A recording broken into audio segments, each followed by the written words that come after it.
It is time to be awakened by Tim, Luke, and Greg Straub, the appraisal guys, the frickin' frack of Nick and Knack, TQAG.com on the web. They join us on a Tuesday morning, whether it's windy or not, whether it's sunny or not. They always bring a ray of sunshine into our lives. Good morning. Good morning. Good morning. Has it stopped raining down there? Yes, actually, it's a lovely morning. Okay, it's a little cool. It's 50.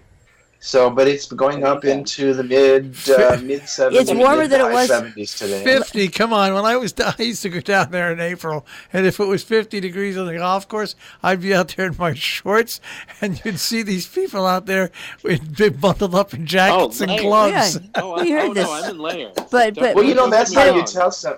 That's how you can tell if somebody's from someplace other than Florida. Is in the wintertime, it could be like 50 degrees down here, and there'll be people out on the beach or in the water, and it's shorts and short sleeves, everything. No, they don't call them snowbirds for nothing, you know.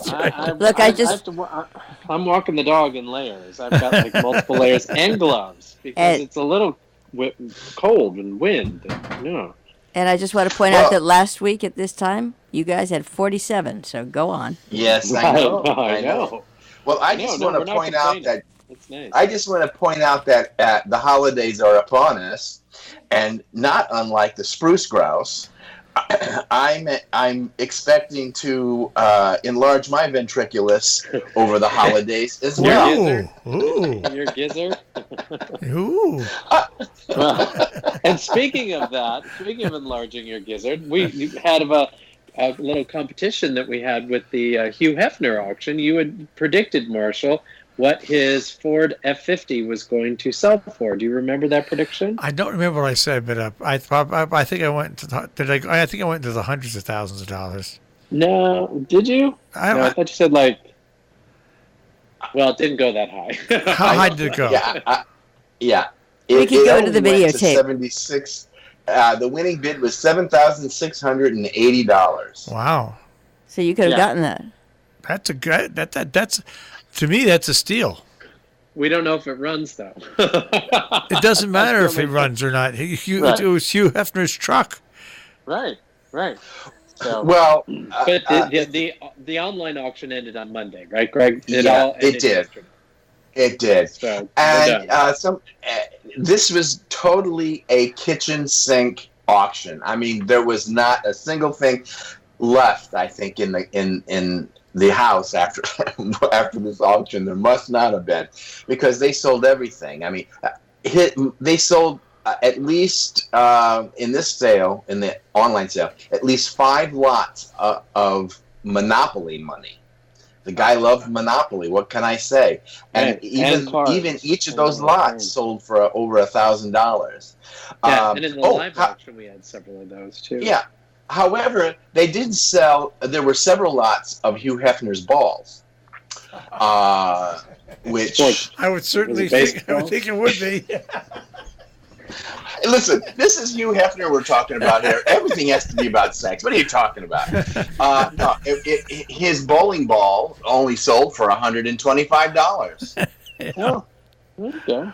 What about his racquetball? Guys, there was a Cartier box, a big wooden Cartier box that did sell for $2,500, but God knows what he kept in that. Did he ever kept Viagra? If he kept Viagra in his ring, I don't even want to know what he kept in the Cartier box. How much did the ring sell for? I'm actually looking at something more. I think it was like $35,000, $35,000 it sold for. Did he have any basketballs? That was part of the items of the ball lot. There was a whole lot, like one group of balls. Sorry, I'm not making this stuff up, There were volleyballs, basketballs, footballs, and that sold for $192. So you lost your chance. So Marshall could have easier done, to ship. Yeah, Marshall could have done quite well here. Right. Well, also in other Hollywood news and stuff at auction. I want to say the end of last week, I think it was, there was a 4-day marathon auction of memorabilia in Los Angeles, and it was, I think, Profiles in History as the company. But the interesting thing, because we don't see a lot of Academy Awards that do come up for auction, but they had 2 or 3 that were in this auction, and one in particular was for Gentleman's Agreement that was from 1947, the film, and it starred Gregory Peck, and it ended up selling. It was estimated at like 200 to 300,000. It ended up selling for close to $500,000. I think it was 492,000, and it was the best picture Oscar for Mutiny on the Bounty.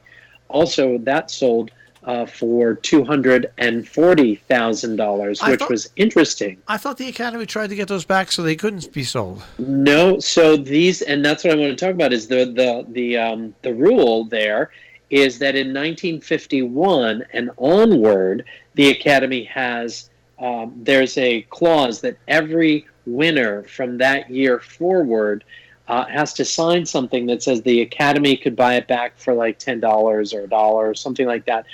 And they are not allowed to sell it, nor are their heirs. So, or, if they win one, they can't sell one. Like if they won one after 1951 and they won one before 1951, I think there's a clause that says that one's also covered, so that they try to cover it as much as possible. But it depends on who the individual was, who was the recipient, and also it has to be pre-1951. So all those Oscars can be sold. And of course, the Academy prefers people to win Oscars as opposed to buy them, but they cannot. Yeah, but they there's not a whole lot that they can do. Well, if it is after 1951, even though they signed this document and things have changed hands just in private sales. I mean, what the Academy doesn't know. I know that there are some that have changed hands, but at public auction, they would have a legal battle if it was after 1951. So there are some. We can tell you who bought them, but we'd have to kill you. No. No, we don't know. Valuable? But go ahead. I'm just how valuable are they really? I think the real old ones, and for the right films, would be very valuable. I think. And seeing that's so really the record, and it's interesting that you say that. So the record would be the Gone with the Wind Oscar that was presented to David Selznick, was purchased by Michael Jackson for $1.5 million, which is probably still part of his estate. And when and if that ever comes back up again, that will probably be a record breaker again because of the provenance and also because it's Gone with the Wind.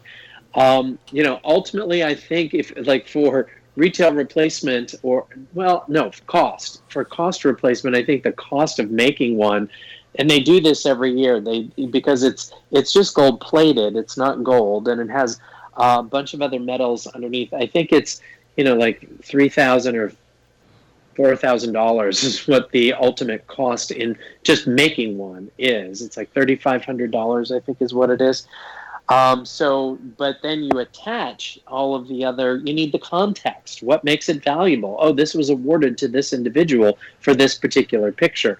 And one of the things about Gentleman's Agreement that was really, I guess, groundbreaking for Hollywood. It's a 1947 film, but it took on anti-Semitism, and that was something that I think at that point made this first a great thing for people to bid on and an interesting thing. However, it's also the first time that this particular Oscar for this movie came up for auction.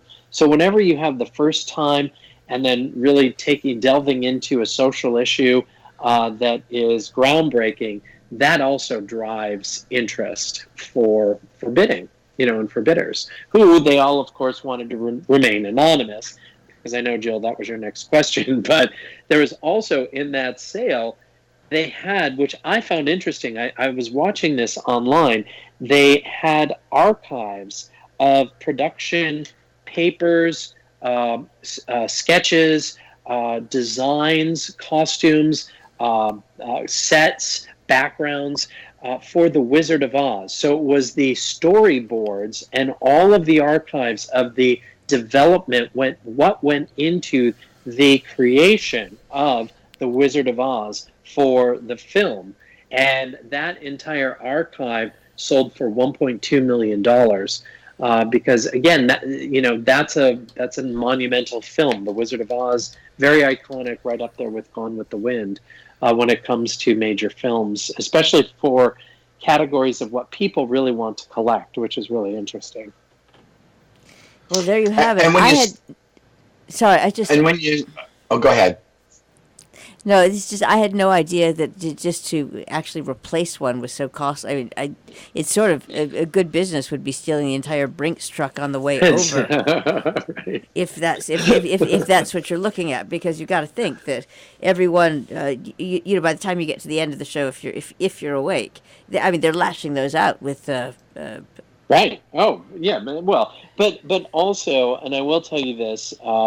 And I don't know who owns it. I don't know what it was, but I was approached actually by someone who said it was for one of the television shows. I think it was Strange Inheritance, and they were telling me about this story about an Oscar that one of the guys, and they're made here in America. They're made in a shop in Michigan, and the story was the person who owned this or who currently had this piece inherited, he received it from his grandfather who had a friend who worked at the factory, and he just loved the father. The father said, "Oh, I loved the movies, loved the Oscars, loved all sorts of things, anything to do with this, with the movies." And the guy who worked at the factory, I guess, smuggled out one and gave it to him. And of course, it's not accounted for, and this was in the 1980s, I think, or mid 80s. So it's not something that you could just say, well, and I don't know if they knew it was stolen or not, and the Academy frowns on anything like that, and auction houses would not want to put something like that up for auction. And I told them, you don't want to put this on television because they may come after you, and the company who made this may come after you because too many names, and don't give out names. I don't want to hear it. I don't want to know it. I don't want to know of this. And I said I'm not. Well, while you were speaking, I just happened to look up, because I know we had talked about this in the past about how much the statuette is actually worth. Mm-hmm. It is, the base metal is called Britannia, and it's like a pewter, and they're plated with 24 karat gold, and it's only about $400 to produce one of them, and the actual. Oh. Yeah, and the actual scrap value is probably less than $1,000. So, all right. All right. And today it's probably about $700 for scrap metal. So it's still lots of them. It's still worth doing the Brinks truck thing. Yeah, I guess. All right. It is an Oscar. Price an item. All right. Guess what? Stay warm. Yeah, bundle up. It's that time. And guess what? Next week and New Year's will be Christmas and the year after that, New Year's. And I have a feeling it's going to be the best of. Okay, got the that. next 2 weeks, you got it. Okay. We'll talk to you in 2019. We'll see you next year. Which shows are you going to choose? So many to choose. We'll figure it out. Hundreds. Hey, have a wonderful week. Have a wonderful Take care. Merry Christmas and Happy New Year. Thank you. Back at you. Bye-bye. Tim Luke and Greg Strom, the appraisal guys, a frickin' frack of Nick and Knack with Appraise This, TQAG.com on the web.